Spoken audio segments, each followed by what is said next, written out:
Hi, I'm Christopher from Performance Bicycle. Now today you have decided that you are going to tackle one of the more difficult maintenance challenges in bicycle upkeep.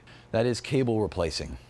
So if you are a road bike user like I am here with my road bike, there's a lot of cables on your bike. They affect your performance, your braking, your shifting, everything. So keeping your cables fresh and functioning at the top of their game periodically requires replacing the cable. Maybe the cable is frayed or damaged, or maybe it's just been on there for so long that it's all clogged up, or you've been riding in rainy, snowy conditions for a while or something.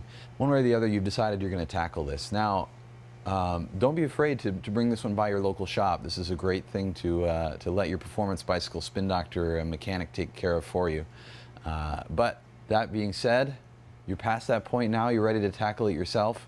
I'm going to walk you through a couple of the pitfalls and hopefully keep you on the road to replacing your cables here. Now this is my bike, so I'm not going to be pulling the cables and housing out of here because it is such a job to get them all in and out. Instead, I've got some demonstration pieces here to work with. When I'm replacing the cables, the first half of the job is removing the old cables. So the first thing that I like to do is to cut the ends. The cables themselves will have little ends crimped over them in most cases. So I like to cut those ends off and release the cables from the derailleurs. Before you do this, you're going to want to take all of the tension off of the cables. And in fact, before you replace cables at any time, it's a good idea to remove all the tension from them. So to do that, on my bike here, I'm just going to pedal and shift down into the smallest gear in the back and the smallest gear in the front as well. And now when you feel the cable there, you're going to feel that there's just not very much tension on there at all. And now you're ready to remove the cables from your bike. So you're going to clip those little ends off, usually with a cable cutter. Just go ahead and snip the ends off. Use, in this case, a 5mm wrench, or to release the cable from the derailleurs. Do the same thing with the brake as well, if you're replacing your brake cables.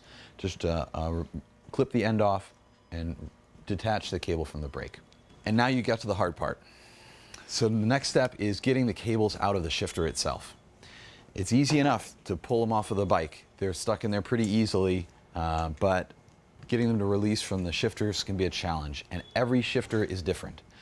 I'm going to walk you through a couple basic types here, but if you don't see your type of shifter here, don't be afraid to pull up the instruction manual. They'll be online, or you can call our Spin Doctor Tech Support Services, and they'll help you find the manual for your particular shifter. I'm going to start with, this is a Shimano Ultegra 6600 10-speed shifter. So most 9 and 10-speed Shimano systems use the same basic guidelines for removing the cables. As I mentioned earlier, you're going to shift all the way down and make sure that there's no tension on the cable. To get the shift cable out on this shifter, it's pretty straightforward. All I'm going to do is I'm going to pull the brake down, and the shift cable is going to pop right out of that hole right there. So I'm going to push the cable from the back until that little end finds its way out. And once you've got it started on its way out, you can just pull it straight out.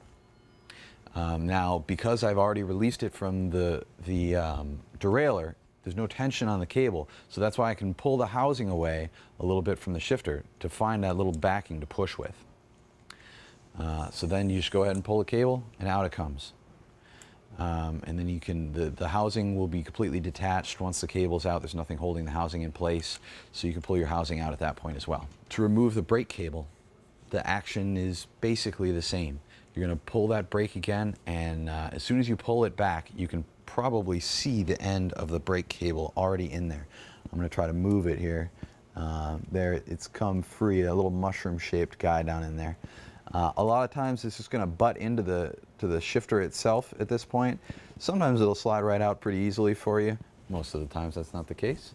So in that case, go ahead and grab yourself a pair of needle nose pliers and reach in there and try to just grab that mushroom shaped end and pull it right out. So now you're in trouble. Your cables are out. There's no turning back. You got to get the new cables in. That's just one type of shifter. I'm going to show you very briefly two other types of shifters that you might need to get your cables out of. If you've got a fancy new bike, like I do, you've got new Shimano on here, and you'll notice that there is no cable protruding from the side. This is also true of Campagnolo and SRAM shifters as well. In this case, the brake cable releases in basically the same way. That you can, as soon as you open the end of the shifter, you can see the end of the brake cable right in there. To get that cable out, you're going to have to take this tiny little screw out, and the front plate will come off the shifter, and then the cable will slide right out. And the same with feeding it back in, it'll slide straight back into that same hole. Now, the shift cables on these shifters can be a little bit more of a challenge. The first thing you need to do is to roll your brake hood forward as far as you can.